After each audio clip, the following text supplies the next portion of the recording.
ভাবুন তো, একদিন সকালে ঘুম থেকে উঠে দেখলেন আপনার বাসা পরিষ্কার হচ্ছে নিজে নিজেই, আপনার কফি বানানো হয়েছে ঠিক আপনার পছন্দ মতো, আর আপনার অফিসের মেইলগুলো ইতিমধ্যেই পড়ে বিশ্লেষণ করা হয়েছে আপনার হয়ে। না, এটা কোনো কল্পকাহিনী নয়, এটা হচ্ছে কৃত্রিম বুদ্ধিমত্তা, আর্টিফিশিয়াল ইন্টেলিজেন্স বা এআই এর বাস্তব রূপ। আপনি এখন যে কণ্ঠস্বর শুনছেন সেটিও কিন্তু একটি কৃত্রিম বুদ্ধিমত্তার তৈরি ভয়েস। ভাবুন, যখন এআই এমনভাবে কথা বলতেও পারে, তখন আরও কি সম্ভব। ২০ শতকের মাঝামাঝি সময় থেকেই শুরু হয়েছিল কৃত্রিম বুদ্ধিমত্তার গবেষণা। তবে ২১ শতকে এসে, বিশেষ করে গত ২ দশকে, এর উন্নয়ন ঘটেছে বিস্ময়কর হারে। কম্পিউটার এখন শুধু গাণিতিক হিসাব নিকাশে সীমাবদ্ধ নেই, বরং তারা শিখতে পারে, সিদ্ধান্ত নিতে পারে, এমনকি মানুষের ভাষাও বুঝতে পারে। ৯০ দশকের শেষে আমরা দেখেছিলাম যখন আইবিএমের সুপার কম্পিউটার ডিপ ব্লু বিশ্ব চ্যাম্পিয়ন দাবারুকে হারিয়েছিল।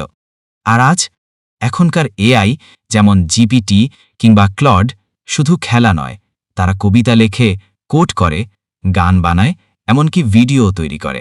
একদিকে এআই আমাদের জীবনে এনেছে অসাধারণ সুবিধা।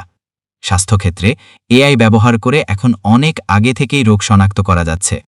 এআই আমাদের শেখার পদ্ধতি পরিবর্তন করে দিয়েছে, উৎপাদনশীলতা বেড়েছে বহু গুণ। তবে অন্যদিকে এই প্রযুক্তির ফলে তৈরি হয়েছে নানা সংখ্যা। কাজের জায়গায় বহু পেশা আজ হুমকির মুখে। রোবট ও অ্যালগোরিদম ইতিমধ্যেই নিয়েছে বহু মানুষের চাকরি, যেমন ব্যাংকিং, কাস্টমার সার্ভিস, এমনকি সাংবাদিকতার মতো ক্ষেত্রেও এআই আস্তে আস্তে মানুষের জায়গা নিচ্ছে। আর সবচেয়ে বড় ভয়, যদি একদিন এআই মানুষের নিয়ন্ত্রণের বাইরে চলে যায়। বিশ্ববিখ্যাত বিজ্ঞানী স্টিফেন হকিং বলেছিলেন, এআই মানবজাতির অবসান ঘটাতে পারে। এমন আশঙ্কা আজ আর শুধু বিজ্ঞান কল্পকাহিনী নয়। কিন্তু প্রশ্ন উঠছে, এই প্রযুক্তি কে নিয়ন্ত্রণ করবে? যদি বড় বড় প্রযুক্তি কোম্পানি কৃত্রিম বুদ্ধিমত্তার ভবিষ্যৎ গড়ে তোলে, তবে সাধারণ মানুষের নিরাপত্তা কে নিশ্চিত করবে? বায়াসড অ্যালগোরিদম, গোপনীয়তা লঙ্ঘন, নজরদারি, ডিপ ফেক, সবই এআইয়ের ভয়ঙ্কর দিক। এআই আজ আমাদের সহকারী, কাল হতে পারে আমাদের নিয়ন্ত্রক। ভবিষ্যৎ নির্ভর করছে আমরা কেমনভাবে এর সাথে সহ অবস্থান করতে শিখি। এই প্রযুক্তিকে ব্যবহার করতে হবে দায়িত্বশীলভাবে, মানবতার কল্যাণে।